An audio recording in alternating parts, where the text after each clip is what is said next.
Gitanjali Public High School, myself Rama Rathor. I welcome you all to my class. Today I am going to teach you English 1 Chapter 3 The Clever Little Ants. Chapter 3 The Clever Little Ant. The lesson is about little ants who give us the message to work very hard. ये जो lesson है एक चींटियों के बारे में है जो हमें मेहनत करने का मैसेज देती हैं. चलिए तो मैं रीडिंग करती हूँ और फिर आपको ये इसमें क्या है वो मैं बताऊंगी.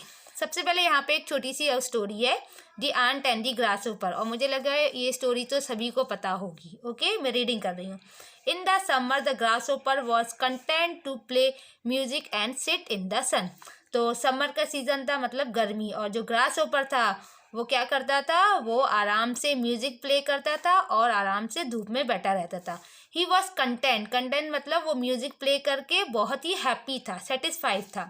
The ant kept scurrying past carrying grains of wheat. और जो बेचारी चींटी थी, आंट थी, वो क्या करती थी, वो पूरे समर एक खाना इकट्ठा करती थी. क्या इकट्ठा करती थी, व्हीट मतलब गेहूं के दाने, ग्रेन्स यानी अनाज, गेहूं का अनाज वो पूरे दिन भर इकट्ठा करते रहती थी.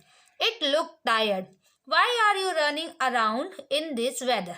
तो जो ग्रासों पर है उसने आंट को देखा और वो जो आंट है बहुत थकी हुई दिखाई दे रही. टायर्ड मतलब बहुत ही थकी हुई थी. इसलिए ग्रासोपर ने उससे पूछा, why are you running around in this weather, यानी तुम इतने वेदर में, इस वेदर में, इस गर्मी के मौसम में क्यों इतनी भागदौड़ कर रही हो. The grasshopper asked the ant, I am preparing for winter where there will be less food. तो चींटी है, उसने बोला कि मैं जो हूँ वो सर्दियों के सीज़न की तैयारी कर रही हूँ जब खाना नहीं मिलेगा. और उसने फिर उसको, जो ग्रास ऊपर, उसको advice the. And so should you, it replied. और आंट ने ग्रास ऊपर को कहा, मुझे लगता है तुम्हें भी यही करना चाहिए. द ग्रास ऊपर ignore the advice of the ant. पर जो ग्रास ऊपर है उसने क्या किया, आंट की जो एडवाइस थी, सलाह थी, उसको इग्नोर कर दिया. इग्नोर मतलब उसकी तरफ ध्यान नहीं दिया. It was enjoying the sunshine far too much to start collecting food for the winter. ये जो ग्रास ऊपर है वो आराम से अपनी मज़े से रह रहा था और उसे लगता था कि खाना इकट्ठा करना वो एक बेवकूफ़ी है, मुझे नहीं करना है. So it lay on the warm grass and began to play it music again. इसलिए वो ग्रास ऊपर उसने क्या किया, वो आराम से गर्म घास, ग्रास मतलब घास, गर्म घास पे लेट गया और फिर से अपना म्यूजिक प्ले करने लगा. Now come to next page. In the winter, the grass was cold and frosty, and the wind howled across the field. Winter season आ गया, ग्रास है वो बहुत ही ठंडी थी और फ्रॉस्टी थी. And the wind howled across the field, और खेतों में क्या है, ठंडी ठंडी हवा चल रही थी. The ant was happy in its home because its larder was full of corn and wheat. जो आंट है वो अपने घर में बहुत ही खुश थी क्योंकि उसका लाडर मतलब एक बड़ी सी रूम, एक बड़ा सा रूम था जो पूरा भरा हुआ था. किससे, कॉर्न एंड व्हीट, यानी खाने से पूरा भरा हुआ था. It knew that it had enough food to last the entire winter. वो जो आंट थी उसको पता था कि इसके पास इतना सारा खाना है कि वो पूरे विंटर में आराम से बैठ के खा सकती है. द ग्रास ऊपर was starting to get hungry. और जो ग्रास ऊपर था उसे बहुत ही भूख लग रही थी क्योंकि उसने तो कोई खाना इकट्ठा नहीं किया था और अब उसको भूख लग रही थी. It was too cold for the grass outside to grow and it had no food. और बाहर इतनी सर्दी थी कि बाहर एक घास भी नहीं उग रही थी क्योंकि सर्दी की वजह से पेड़ पे कुछ भी नहीं लगा हुआ था, कोई फल नहीं उग रहे थे. और ये ग्रास ऊपर है, इसको बहुत ठंड लग रही थी और खाना भी नहीं था. It knew that the ant would have some food, so it went out in the cold wind and walked to the ant house. फिर इस ग्रास ऊपर को याद आया कि उसने आंट को देखा था कि वो खाना इकट्ठा कर रही थी, तो उसे पता था कि आंट के पास ज़रूर कुछ ना कुछ होगा. तो वो सर्दी में बाहर निकला और वो आंट के घर पर गया. Please may I have some of your food, the grass ऊपर बैग. तो ग्रास ऊपर ने वहाँ पे जाके आंट से बैग मतलब उससे मांगा, उससे खाना मांगा, उससे विनती की कि प्लीज़ मुझे अपना थोड़ा सा खाना दे दो.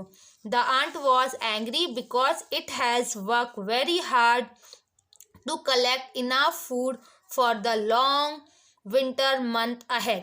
तो जो आंट थी वो बहुत गुस्सा हुई क्योंकि उसने इतनी कड़ी मेहनत करके ये सारा खाना इकट्ठा किया था अपने लिए, विंटर के लिए.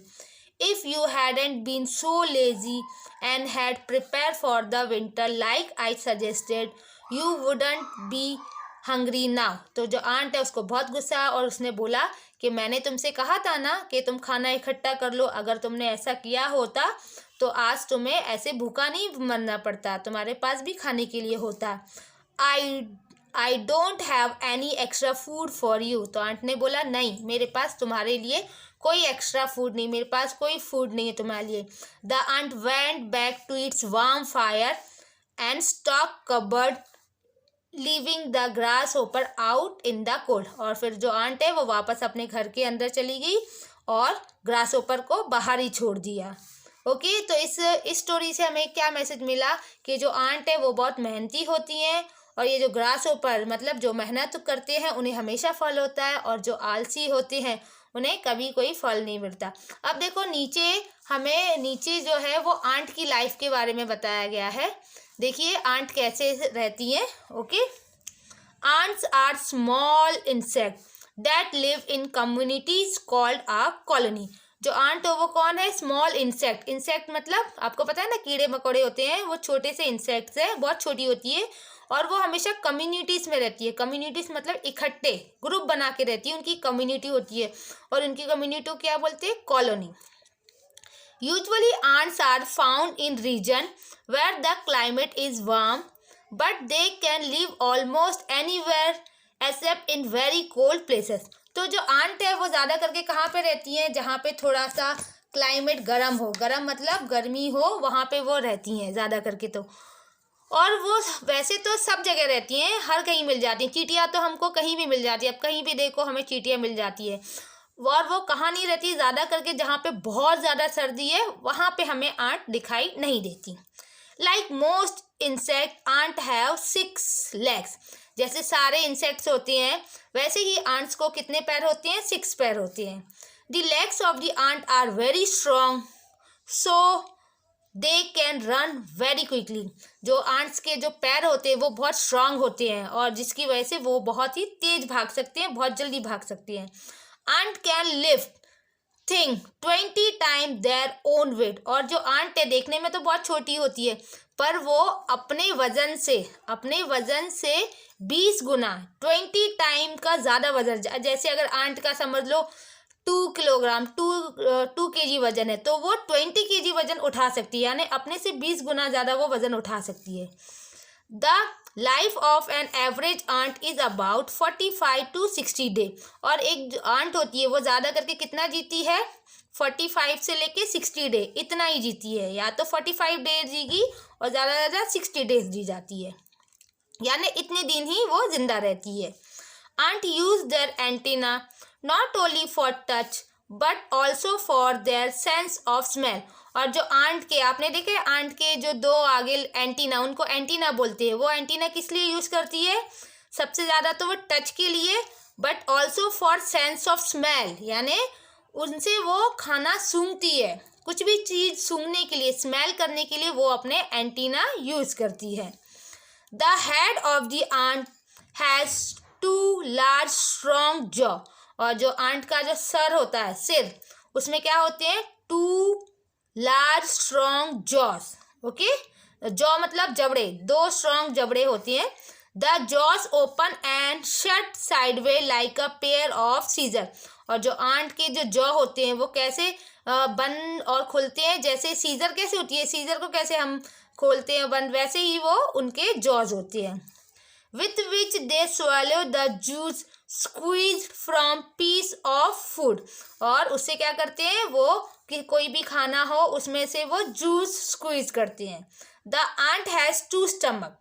आप देखो इसमें क्या बताया है कि जो आंट है उसके कितने पेट होते हैं? 2 पेट होते हैं, 2 stomach. One stomach holds the food for itself and the second stomach store food to be shared with other. देखो आंट के 2 पेट होते हैं, एक पेट में तो वो अपने लिए खाना स्टोर करती है और जो दूसरा पेट है उसमें वो दूसरों के लिए खाना इकट्ठा करती है जिससे वो शेयर कर सके दूसरों के share. The queen ant starts a new colony. She flies to a safe place, discards their wing, which he will use no more, and lay eggs. तो जो क्यून, हर एक आंट जो होती है ना, उनकी कॉलोनी होती है, उनकी एक रानी होती है, ओके। और वो जो रानी होती है वो क्या करती है, वो नई कॉलोनी स्टार्ट करती है। उसका काम क्या होता है, वो अंडे देती है और जो बाकी की चींटियां होती हैं उनसे काम करवाती है। ऐसे करके वो नई कॉलोनी स्टार्ट करती है, उसका काम अंडे देना होता है। The only job, come to next page. The only job of the queen ant in a colony is to lay egg. जैसे कि मैंने पहले बताया कि जो रानी होती है उसका काम क्या होता है, अंडे देने का। The active worker ant look after these egg. और जो बाकी के जो वर्कर होते हैं, बाकी की जो चींटियां होती है, वो क्या करती है, उन अंडों की देखभाल करती हैं। The worker move about the ant constantly to ensure correct temperature, sometimes carrying them to the top of the nest for some sunlight. और जो वर्कर होते हैं वो क्या करते हैं, अंडों को लगातार देखते रहते हैं कि उन्हें प्रॉपर गर्मी मिल रही है। और कभी कभी जब उन्हें ऐसा लगता है कि नहीं, इन्हें प्रॉपर गर्मी नहीं मिल रही है, तो वो उन्हें निकाल के वहाँ लेके जाते हैं जहाँ पे उन्हें सनलाइट मिले। Worker ants are divided into group. और जो वर्कर आंट होते हैं, वर्कर मतलब काम करने वाले आंट्स, वो क्या है, उनको ग्रुप्स में डिवाइड किया जाता है। Each group does one type of work which they follow through out their life. और जो हर एक ग्रुप होता है वो सिर्फ एक ही काम करता है और वो पूरी ज़िंदगी भर अपना वो एक ही काम करते हैं। Some look for food, others look after the young, some other protect the nest, and some are given the job of taking the rubbish from the nest and putting it in a rubbish dump. तो ये जो worker है क्या क्या काम करते हैं, कुछ हैं वो अंडों की देखभाल करते हैं, कुछ हैं जो उनका कॉलोनी होती है, मतलब उनका जो घर होता है उसको उसकी रक्षा करते हैं, कुछ हैं वो उसकी क्लीनिंग करते हैं, साफ़ सफाई करते हैं और सारा कचरा निकाल के उसे एक रबिश डम यानी जहाँ कहीं पे जाके फेंक देते हैं।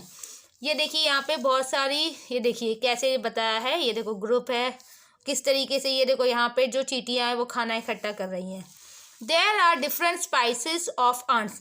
अब देखिए आंट भी ना एक जैसी नहीं होती हैं, बहुत सारी उनकी जातियाँ होती हैं, प्रजाति होती हैं, बहुत सारी अलग अलग तरह की आंट्स होती हैं, कुछ रेड होती हैं, कुछ ब्लैक होती हैं और भी बहुत ज़्यादा होती हैं। The slave maker ant steal the pupae from the other ant nest and rear them to become slave. और एक और आंट होती है, वो कौन होती है, स्लेव मेकर आंट। स्लेव का मतलब गुलाम। तो ये जो ग्रुप होते हैं वो क्या करते हैं, स्टील द प्यूपे यानी वो दूसरी आंट के अंडों को चिरा लेती है, फिर उनको बड़ा करती हैं और उन्हें अपना गुलाम बना लेती हैं। The army ant of South America can have as many as 7 lakh members in its colony. और एक आंट है कहाँ की, the army ant of South America. South America में एक आंट की कॉलोनी है, यानी एक आंट की पूरी एक कॉलोनी है जिसमें कितने मेंबर्स हैं, 7 लाख मेंबर, उसमें 7 लाख आंट्स हैं। This ants together can bite even a huge snake. और ये जो आंट्स हैं, ये जो आंट्स की कॉलोनी है, वो एक साथ मिलके एक बड़े से सांप को भी खा सकती हैं, इतनी ताकत है उनमें। The leaf cutter ants are farmer. और जो लीफ को काटती हैं, जो लीफ को टुकड़ों में काट काट के उनको खाना बनाती हैं, वो आंट हैं, उनको क्या बोलती है, farmer ants.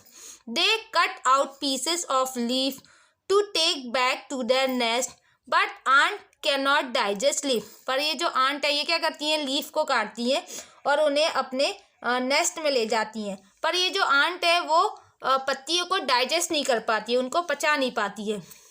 What they do instead it let fungus form on them which the ant then eat as food. तो ये जो चींटियाँ होती हैं वो पत्तों को नहीं खाती, वो क्या करती हैं, उन पत्तों को जमा करती हैं और फिर जब उनमें फंगस लग जाता है तो उस फंगस को वो एक खाने की तरह यूज़ करती हैं। Some even rear another insect call aphid for milk. और कुछ आंट होती हैं वो एक इंसेक्ट है उसको पालती है, किसके लिए, जहाँ से वो मिल्क मिल सके उन्हें। Ant work throughout summer to collect food, so that they don't have to work in winter or the rainy season. Aren't they clever? तो ये जो आंट हैं ये पूरे समर खाना इकट्ठा करती हैं। क्यों? क्योंकि उन्हें सर्दियों में जिससे वो बाहर ना निकले और ना ही वो बारिश के मौसम में उन्हें खाना इकट्ठा करना पड़े, क्योंकि सर्दी में और बारिश में ज़्यादा खाना नहीं मिलता है। इसीलिए वो पूरे समर खाना इकट्ठा करती हैं, प्लानिंग करती हैं। इसलिए जो आंट है वो सबसे ज़्यादा क्लेवर है, उनसे क्लेवर और कोई नहीं हो सकता। तो ये जो आंट है ये हमें मैसेज देती है कि हमें कैसे प्लानिंग करनी चाहिए और किस तरह से हमें अपनी ज़िंदगी में मेहनत करके आगे बढ़ना चाहिए। Thank you students.